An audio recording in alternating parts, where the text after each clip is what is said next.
Welcome to Almost Here, Round the Corner Future Technology podcast with Richard Jacobs.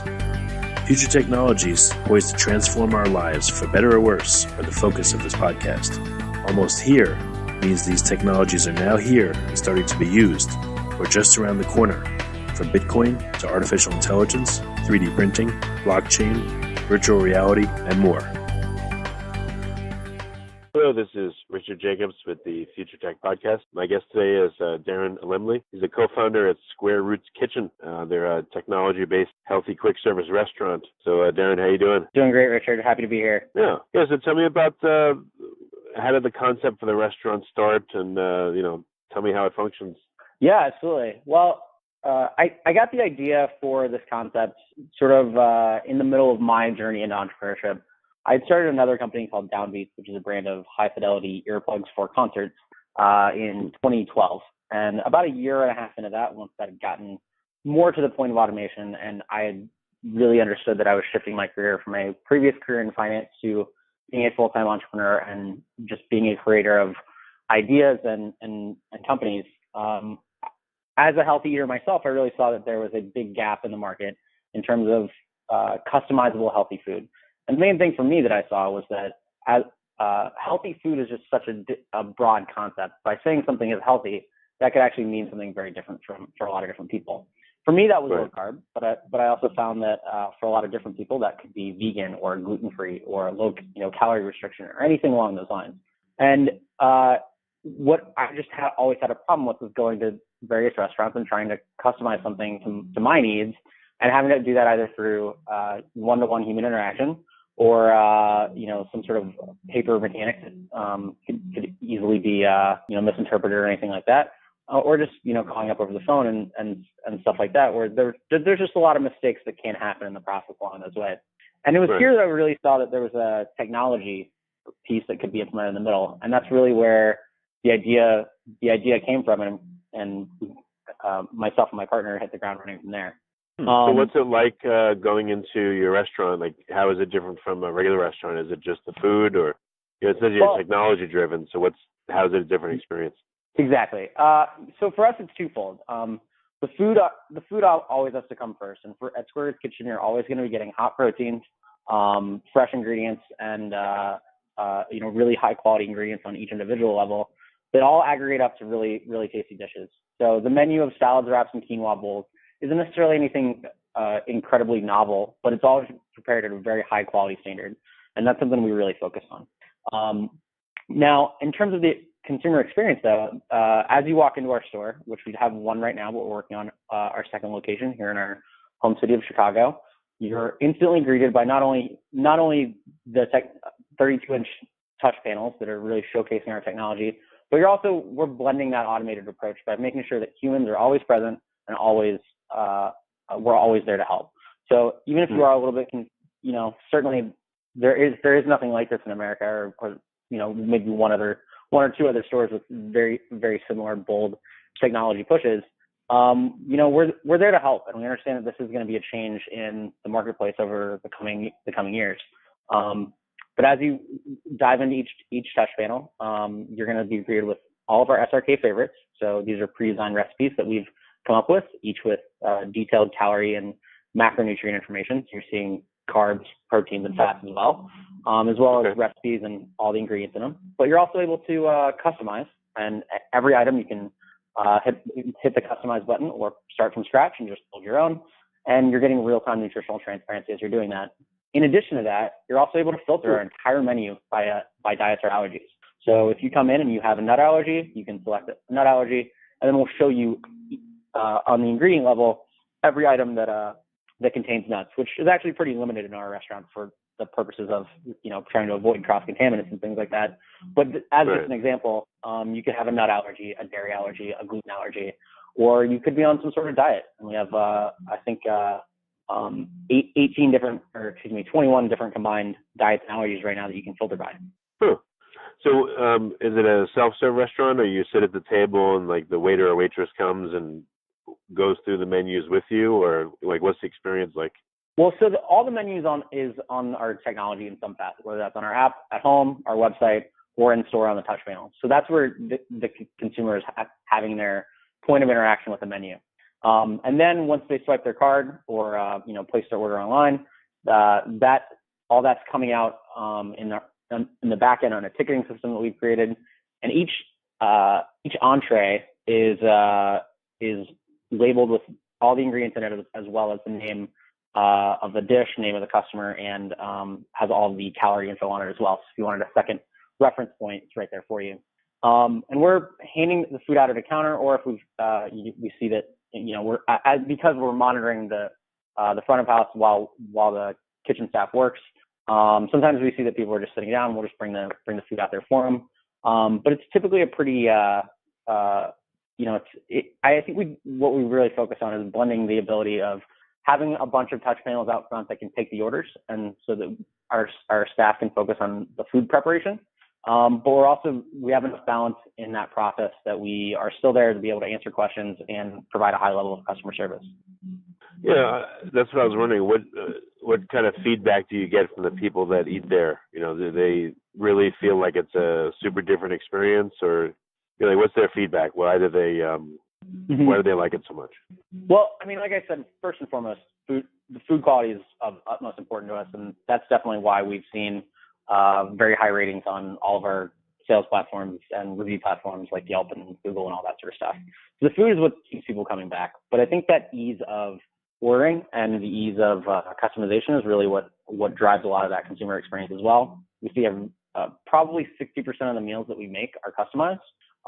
So we see that there's a lot of demand out there for that, whether it's just from something simple like, adding black beans to a Southwest salad, or something really complex like pretty regularly these days making, a $20 salad of somebody just loading something up with double protein and avocado and bacon, everything they want. And we're happy to make something to anyone's specifications. That's really what we do best. There is definitely some give and take with the technology focus and sort of taking away the cashier. But as much as possible through staff training, we're getting the feedback we've seen is, if I have questions, what do I do? We're having our staff out there to help people through the process immediately. And then usually what we've seen is on visit two or three, most people it's a pretty intuitive system. So most people are pretty ready to go by their second visit. And that's, all the sort of consumer education that we'll really need to do.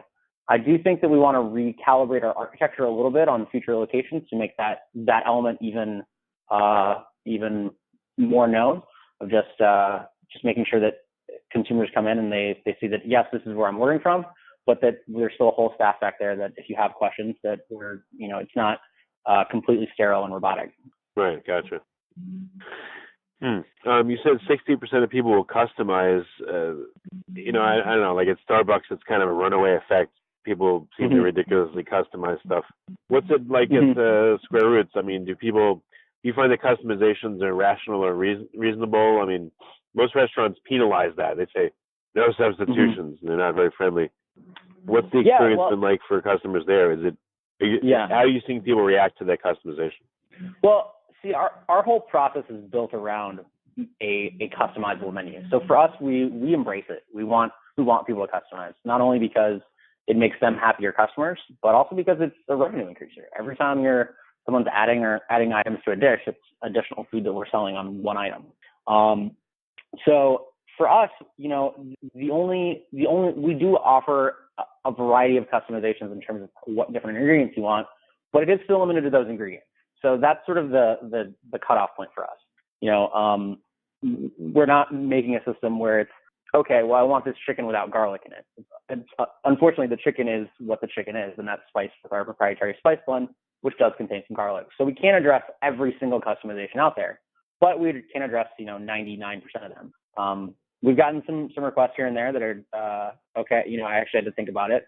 I had a woman come in a couple of weeks ago that was allergic to tomatoes. It was my first time coming across that. We've served tens of thousands of entrees at this point. So I actually had to go back, double check a couple of different spice blends and make sure that some stuff didn't have it. So her options were a lot more limited than I had actually even thought, just considering that tomatoes, much like we had a garlic allergy recently too that was very similar, it's just in so much stuff from, barbecue sauce into certain kinds of spices and things like that. So, Right. again, we can customize to a large degree, but we are just sort of limited by what's on our build line. In both of those cases, we really just opted towards a very fresh salad type entree and with balsamic glaze on the side. So, it wasn't maybe exactly what they desired, but it was as close as we could get, and we're always looking to help get to that point when we can. Are you seeing, I mean, you're actually gathering data, I guess, on the customers. Are you seeing that certain allergies, or what people say are certain allergies, are becoming more prevalent, or that people are eating more vegan or more paleo? I mean, have you seen shifts in what people are doing? Yeah, I mean, I think the three diets we kind of knew this going in we had built a catering business ahead of time. And so we had gotten some feedback on this, but what we're really seeing is that, vegan and paleo are making a strong surge. Gluten-free has definitely clicked on more as a diet than an allergy for us. And I think that reflects the facts around celiac disease and the gluten-free diet trend. There are plenty of people with celiac out there, but that's really about 1% of the population. So probably I think it's around like 8% of people who are on diets right now are opting towards a gluten-free diet. The vast majority of those are really doing it for sort of, that makes them feel better, which is great. And that's the whole point of eating in any sort of healthy fashion, but it's not necessarily a gluten allergy. So I think that's the one differential I might point out, but certainly gluten-free, paleo, and vegan are very, very popular right now. Allergy-wise, we're really seeing, most of the things are just fairly common. It's sort of nuts. We don't carry any shellfish, so we don't have anything to worry about on that. And then, it's definitely some dairy sensitivities out there with a lot of sort of lactose intolerant folks. But even for those, we've actually seen most people just sort of know if you're lactose intolerant, you can pretty much sort of understand you can't do a cream-based dressing and you can't do cheese, and that's really where dairy comes into play for us. So that one's Right. pretty self-evident. I don't know, any other trends or unusual things that you're seeing based on what you serve in the restaurant? Are you seeing trends you think before they're coming? The weekends different from weekdays. I mean, are you correlating with like who's in the restaurant? Do you see that women tend to do something more than men, or any of these correlations are you seeing? Yeah, I mean, certainly location matters in terms of the sort of weekend and evening correlation. We have found that the eating healthy function is definitely more of a weekday element, definitely more lunch focused. And you see it sort of it's at a peak on Mondays as people come out of their weekends, and Monday's always our busiest day. And then that sort of tends to tail off into the weekend, with Fridays, Saturdays, and Sundays being our slowest days. And it's one of those things that, we kind of expected that, and that's sort of how we were understanding our customers through the catering business, but it's definitely borne out in the data in that regard. We are actually. You said Monday is your busiest day? Yes, always. Pretty much always. I mean, it's on average, it's definitely substantially busier than others. Well, there's another thing I see with restaurants is a lot of them are closed on Mondays. It's weird. Precisely. It's like, what? Why? Well, it depends on the restaurant. So a dine-in restaurant, Monday eaters are trying to get back on a healthy train and maybe moderate from a weekend of excess, and they're not looking to go out to sit down at a restaurant on Monday. Whereas for us, because we're a lunch-focused, healthy brand, Monday lunches are always very busy. Monday dinner is kind of probably the busiest dinner for us, but dinner is definitely slower than lunch. But we are that quick service type place. So as people go through their week, maybe if they are cooking dinner or Thursday, Friday going out to lunch for more of a sit down type place, they're looking to get that quick fix, healthy option earlier in the week when they maybe have enough time to prep or are not doing sort of leisure type activities. And by the same token, then they're not going out to sit down to eat at places like you mentioned that would be closed on a Monday.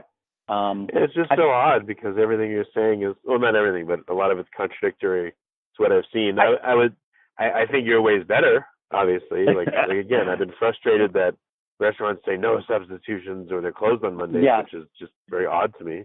Well, I'm glad that you guys are data driven. It's just funny. Yeah. It's just so different, Yeah, well, it's interesting. So much of the food business is, I don't even know if I could put a number on it in terms of percentage, but it is sort of catered towards, the excess, the entertainment, the drinking, etc. And look, I love a good Epicurean meal myself, like anyone. A nice hearty, tons of calories, some drinks, all that sort of stuff. But that's definitely not a sustainable everyday kind of diet. And, that's the difference in our restaurant and what we're addressing rather than some, different types of places. I find even a lot of our competitors in the sort of fast casual space are still really capitalizing on that, overstuffing type behavior. I mean, if you go to a Chipotle, for instance, it's pretty hard to get a burrito with like less than 1,000 calories, and that's substantially more than most people should eat. A 2,000 calorie a day diet is pretty dated at this day and age. Most people's base metabolic rate is really more in the 1,400 to 1,600 calorie range. So Really? in one meal, yeah, absolutely. I mean, you're taking your average size person and how much they move. If you work in an office and you don't move around a lot, unless you're working out with an extra 500 or 600 calories a day in burn, you're probably in the 1,400 to 1,600 calorie range. So every calorie above that is just added weight, and that's part of the reason why 20+% of Americans, we're at around 25% of Americans right now are considered overweight.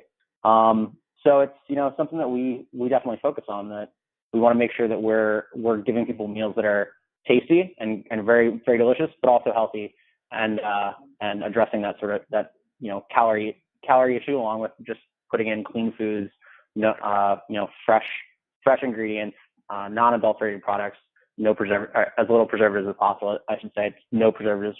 It's fairly hard to do, but as little preservatives as possible to just give people clean, healthy food is where we can. That's another question too I've had. Why would restaurants? I would think they wouldn't want to overfeed people to get them to come back again. I mean, I know people want to get value, but do they feel like, if we don't stuff them full and make them like blah, that they're not going to come back? Or how about like the room for dessert phenomena? If you stuff someone, how are they supposed to have room for dessert and order that? Right. I mean, I think that varies a little bit by establishment. So, a finer dining type place, trying to think of a good example here, like, I don't know, an Alinea or something like that, which is a 11-course meal type of dining experience. You portions for each of those entrees or each of those courses are pretty small, and they're sustainable. But I think you move down channel a little bit, and definitely the type of diner that's going to a Chili's, TGI Fridays, Applebee's, or something like that, more in the casual minus type segment. They're definitely looking for value there, and certainly a diner at a McDonald's or Chipotle or something like that is also looking for good value there. And unfortunately, though, what a lot of those calories are sort of cheap and easy calories. So at to go back to the Chipotle example, that burrito stuffed with rice is pretty cheap. So you're getting 1,000 calories, but easily 500 of those are carbs. As well as their tortillas, which are 14-inch tortillas and typically have around 300 calories in them on their own. So, most of that's bread, and that's cheap and easy to do, and that's why they can price a burrito at $7 to $8. And once you actually look at the full portions of, what all the other stuff you're getting, the actual protein and sort of high quality stuff in there is pretty minimal relative to the overall size. But like I said, I think that does vary by establishment. But I think generally anybody who goes and orders something, they want to feel satiated by the end of it. And, there's a balance there of sort of, at least for us, a moral obligation to feed people healthily, but also make sure they're satisfied. And that's definitely, there's a balance in each entree that we're putting together in that sense. Right. Okay. Very interesting.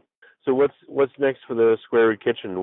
Where do you see that the system can be made better or different? Well, I think there's a couple of tweaks that we want to make in terms of the architecture. So just making sure that people flow in and are getting the best customer service they can, while also really taking advantage of all the all the ease of the automation and the expediency that we can provide with our technology. And then we're going to start implementing that as we begin to look into our second location, which we're doing right now. We're kind of really gotten the kinks out on the tech side and understanding our system and all that. And we're ready to go towards a more, we're in the West Loop of Chicago, which is a little lower traffic than sort of heart of the loop, Michigan Avenue, really bold locations that we're going for next. And we're also in talks with a couple of different potential clients to take this technology and implement it into some other restaurants. So, those are all going to be, any potential restaurant that we do implement it in is going to be complementary to us, so definitely not a direct healthy food QSR type concept. But we're excited to potentially roll that out in some other concepts and really expand the ability of our technology to help people eat informed and with transparency and as healthy as they can in a variety of different restaurants. Okay, well, very good. You're going to open up any other Square Roots, like in Square Foods in other locations right around the same area, or are you going to keep it as the concept and then make changes moving forward? I think that we're going to look to open more Square Roots kitchens throughout the city of Chicago first. We're probably looking at 2, if not 3, in the Loop, which is really the heart of downtown. We'd probably look for another one in River North, which is kind of a mixed-use residential, but also with some office. And just really focus on those high-volume areas before we take it to another market. We already are in talks. People have been investors have been impressed by what we've been able to do so far. So we already do have some discussions going on with some potential franchisee partners in some bigger markets on the coast. And what we'd really like to do is kind of take the funding we have so far, leverage the technology partners revenue as well as franchisee revenue, and let sort of bigger players expand for us in the big markets, and then use that incoming capital to start funding our growth in other sort of second and third tier size markets that are a little bit smaller but easier to control and have less competition. So we can win in those easier than we could by going and trying to tackle a San Francisco or New York or LA or something on our second market. Gotcha. Okay. Well, very good. So what's the best way for folks to get to the restaurant and check it out, and then maybe to absolutely if they have other questions, contact you as well? Yeah, absolutely. So our restaurant is located at 120 South Halsted in Chicago, Illinois, over in the West Loop neighborhood. We're open every day, 11 a.m. to 8 p.m. You can order from us directly in the store, or you can order from us online at squarerootskitchen.com. We're also on Grubhub, Uber Eats, and DoorDash. And of course, you can always follow us on social media. So we're Square Roots Kitchen on Facebook and Instagram, as well as Square Roots Kit on Twitter.